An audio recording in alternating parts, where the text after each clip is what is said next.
Hello! Handa na ba kayong matutunan ng isang napakasimpleng sekreto para maintindihan kung paano ba talaga gumagana ang yaman? Kasi ngayon, bubuksan natin ang makina sa likod ng pagyaman at ang kailangan lang nating intindihin ay dalawang napakahalagang salita. Okay, so para makapagsimula tayo, may isa akong tanong. At sigurado ako, ito yung tanong na marami sa atin ang palaging iniisip. Naitanong mo na ba sa sarili mo, teka, bakit parang ang hirap makaipon?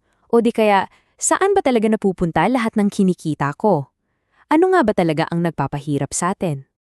Alam mo, mukha siyang komplikado, 'di ba? Pero ang totoo, ang sagot, nasa pag-intindi lang ng dalawang salita. Dalawa lang. At ito na nga sila. Isipin mo na lang yung wallet mo, parang may dalawang panig yan. Dalawang magkaibang puwersa na laging nag-aaway para sa financial future mo. So, sa isang side, andyan yung tinatawag nating assets. Ito yung pundasyon ng yaman. Tapos sa kabila naman, andyan yung kalaban, liabilities. Sila yung parang butas sa bulsa mo. Kasi, ang assets nagpapasok ng pera sa'yo. Ang liabilities naglalabas.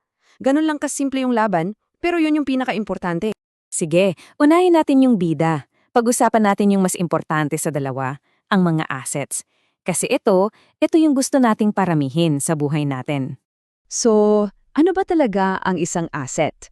Simple lang, ang asset kahit anong bagay yan na naglalagay ng pera sa loob ng bulsa mo. Uulitin ko ha, papasok dapat ang pera. Ito lang ang tatandaan nyo, ang trabaho ng isang asset. Magpapasok ng pera sa bulsa mo, period. Ang flow ng pera dapat papasok sa'yo. Yan ang asset. Para mas maintindihan natin, ano ba yung mga example nito? Okay, halimbawa, mga paupahang dahay or apartment. Every month, di ba, may pumapasok na renta sa'yo. Pera yan sa bulsa mo.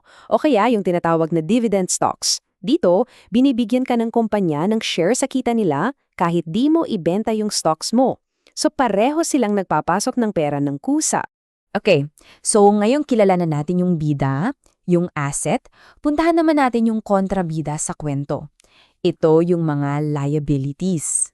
Kung yung asset ay nagpapasok ng pera, ang liability, syempre, yung eksaktong kabaliktaran. Ito yung kahit anong bagay na kumukuha o naglalabas ng pera mula sa bulsa mo. Palabas naman. So, malinaw na malinaw yung trabaho ng isang liability. Maglabas ng pera. Yung daloy ng pera, palayo sa'yo. At ito mismo yung dahilan kung bakit minsan nararamdaman natin na parang nauubos lang lagi yung pera natin. At ano yung mga common examples nito? Well, isipin mo yung kotse mo. 'Di ba?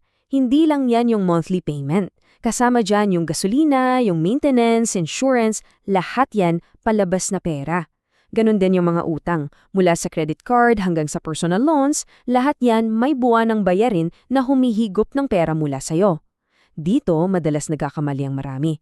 Akala nila pag malaki yung binili nila, automatic asset na. Okay, so ngayong alam na natin yung pagkakaiba ng asset at liability, paano natin to gagamitin? Paano natin papaandarin yung sarili nating wealth engine o makina ng pagyaman? At dito na papasok yung pinaka-core ng usapan natin. Ang sikreto sa yaman, sobrang simple lang pala, kumulekta ka ng assets at iwasan mo ang liabilities. Yun lang yun, paulit-ulit, yan lang yung laro. At para makapagsimula ka, tatlong simpleng hakbang lang.